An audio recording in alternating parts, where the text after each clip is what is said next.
Bab 70. Jangan lupa like dan subscribe, agar kami makin semangat upload lebih banyak. Status window. Nama. Grid. Kelas. Pakmas Descendants. Level. 83. 331.400 per 2.298.000. Title. Who Become a Legend, First Unique Item Creator, Only Who Create Legendary Item, Night Slayer, Apostle of Justice. Health. 7.886 per 7.886. Mana. 522 per 522. Strength. 679. Stamina. 517. Agility. 202. Intelligence. 174. Flexibility. 844. Perseverance. 198. Composure. 149. Indomitable. 168. Dignity. 149. Insight. 149. Courage. 93. Stats point, 0. Berat, 8.302 per 17.540. Kelas, Pakmas Descendants. Asteris peluang menambahkan efek tambahan, saat membuat item akan meningkat. Asteris kemungkinan peningkatan item akan meningkat. Asteris semua item peralatan bisa dipakai tanpa syarat. Namun, denda tergantung pada peringkat item. Title, Who Become a Legend. Asteris kondisi abnormal tidak bekerja dengan baik padamu. Asteris kamu tidak akan mati, ketika HP minimum. Asteris mudah diakui. Title, First Unique Item Creator. Asteris Flexibility plus 200. Title, Only Who Create Legendary Item. Asteris Flexibility plus 350. Title, Night Slayer. Asteris Stamina plus 100. Asteris Strength plus 30. Title, Apostle of Justice. Asteris semua statistik plus 10. Asteris Courage of Unbreakable Justice. Setelah 3 hari berjuang, aku dapat tumbuh dengan cepat, dengan memusnahkan Orc Frostlight. Levelku 45, ketika aku pertama kali datang ke sini. Dan sekarang, aku level 83. 3 hari. Level 83 hanya dalam 3 hari. Pada hari-hari aku sebagai seorang warrior, aku menghabiskan waktu 1 tahun untuk mencoba mencapai level 80. Itu karena kurangnya bakat dan kekuatan finansial, tapi aku menyalahkan sistem. Namun sekarang, aku berhasil mencapai levelku sebagai seorang warrior hanya dalam 3 hari. Rasanya mustahil. Di masa lalu, aku tidak pernah benar-benar memainkan game. Atau apakah aku terlalu curang sekarang? Aku menyimpulkan jika aku tidak benar-benar memainkan permainan di masa lalu. Jika kupikir-pikir, orang yang membeli satu barang bagus bisa mencapai level 100 hanya dalam sebulan. Tidak begitu hebat, sehingga aku mendapatkan 38 level dalam 3 hari. Aku membuka inventoriku dan sekali lagi menyadari, jika uang adalah yang terbaik. Persediaanku diisi dengan 40 kulit Orc Frostlight, 60 perhiasan tua, kapak dan busur tangan kasar, dan 3 sisik silfit. Aku punya 580 gold. Ini bukan pendapatan yang buruk. Aku bersiul dengan kepuasan, ketika tulang belakangku tiba-tiba terasa dingin. Tunggu, aku hanya punya 3 sisik silfit. Aku telah begitu dibutakan oleh naik level, sehingga aku lupa sejenak. Tapi, mengapa aku datang ke sini untuk berburu orc? Aku bermaksud mendapatkan 20 sisik silfit. Tapi, aku hanya mendapatkan 3 sisik silfit, setelah 3 hari berburu. Apa ini? Mengapa hanya ada 3 sisik silfit? Aku berburu lebih dari 80 orc. Petik 2. Ini berarti, kemungkinan drop rate sisik silfit sangat rendah. Huroi mencapaiku, ketika aku terlambat menyadari fakta ini. Grid, halo. Huroi mengamatiku, untuk sementara waktu. Aku mengetahuinya, jadi aku tidak terkejut dengan penampilan Huroi. Ah, kamu datang. Heok, Grid, apakah kamu mungkin memukul kepalamu? Apa yang kamu katakan? Tidak, bukankah ini aneh? Biasanya kamu akan memaki dan memalingkanku. Oh, itu benar. Jadi, apakah kamu ingin aku bersumpah, setiap kali aku melihatmu? Huroi buru-buru menggelengkan kepalanya. Tidak, aku tidak akan pernah menginginkan sesuatu seperti itu. Ini jauh lebih baik. Aku senang kamu mengakui diriku. Huroi menggaruk kepalanya dan tertawa. Sampai baru-baru ini, Huroi tampak seperti orang gila. Jadi, aku tidak ingin ada hubungannya dengan dia. Tapi sekarang, itu berbeda. Aku mendapat titel Apostle of Justice dari menyelamatkan Huroi. Dan karena itu, aku menjadi lebih kuat dan lebih mudah untuk berburu orc. Aku memutuskan untuk berhenti mengabaikan Huroi, dan mencoba berbicara. Huroi, aku mengerti, mengapa kamu menganggapku sebagai penyelamat. Akulah yang menyelamatkanmu dari penjara. Tapi, mengapa kamu ingin melayaniku? Mata Huroi melebar, ketika aku menyatakan niatku untuk berkomunikasi. Kemudian, dia menjelaskan dengan ekspresi cerah. Aku tidak terjebak di penjara. Aku sedang melakukan quest, di mana aku tidak bisa lockout selama 50 jam secara real time. Aku terjebak di sel isolasi selama 200 jam dalam waktu game. Benar-benar neraka. Tapi, Grid adalah orang yang menyelamatkanku dari neraka itu. Apa, tidak? Ada apa dengan quest yang absurd itu? Tidak bisa keluar dan menghabiskan 50 jam waktu nyata di sel isolasi. Apakah masuk akal, jika quest seperti itu ada?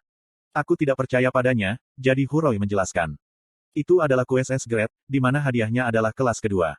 Itu sulit. Apa? Apakah aku salah dengar? Benar, aku meragukan telingaku dan diam-diam mendekati Huroi. Lalu, aku bertanya. Quest S-Grade, hadiahnya adalah kelas kedua, benarkah? Huroi menatapku dengan mata yang tak tergoyahkan dan menjawab. Itu benar.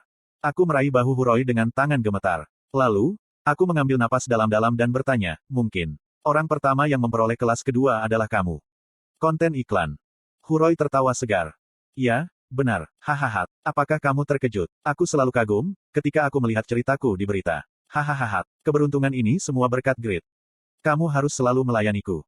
Koak. Aku memasukkan kekuatan ke tangan yang mencengkeram bahu Huroi. Aku telah menginvestasikan sebagian besar poin stat yang diperoleh selama 3 hariku naik level menjadi strength.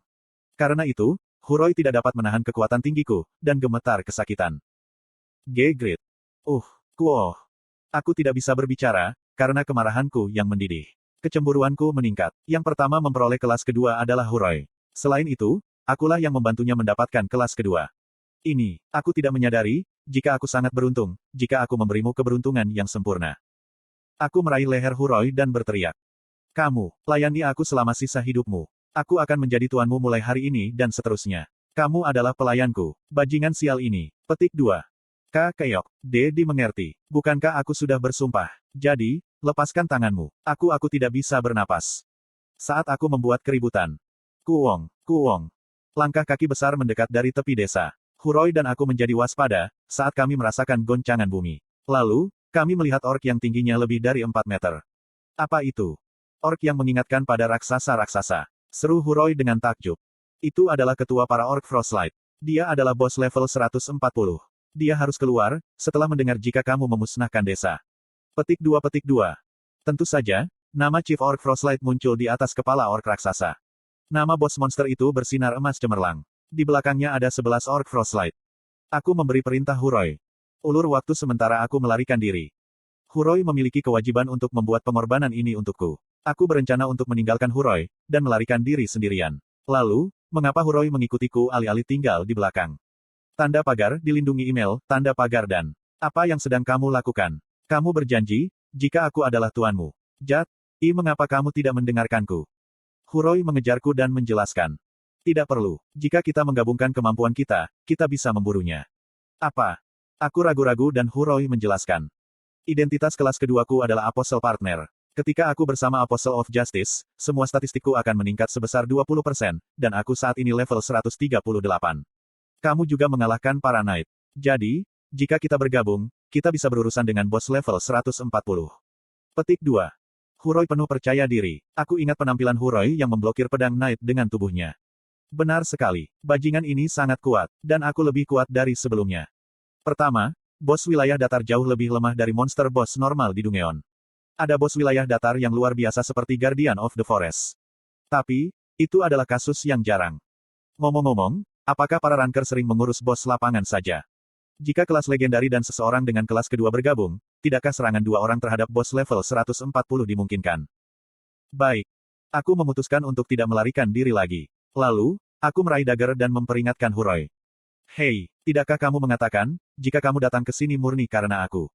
Lalu, semua barang yang dijatuhkan dari bos itu milikku kan? Petik 2. Apa yang kamu katakan? Apakah kamu tidak berjanji untuk melayaniku? Lalu, apakah kamu berencana untuk melahap item tuanmu?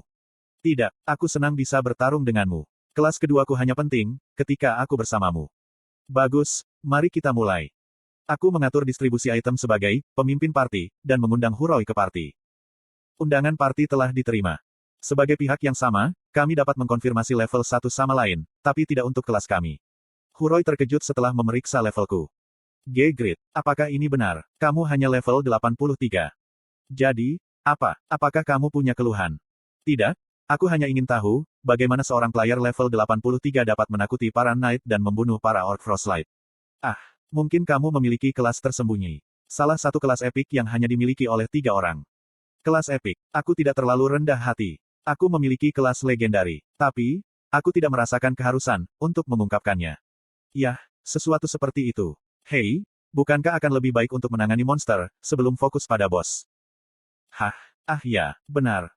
Ya, baiklah. Aku akan menangani bawahannya, saat kamu mengurus bos. Ya, aku mengerti. Tentu saja aku harus melakukan hal seperti itu. Huroi bergerak menuju ke 11 Orc Frostlight, dan berteriak.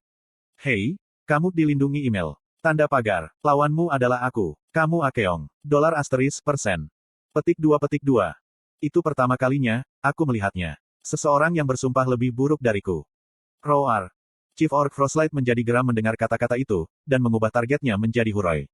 Aku menghadapi 11 Orc Frostlight, sementara sang Chief mengejar Huroi, dan segera menggunakan skillku.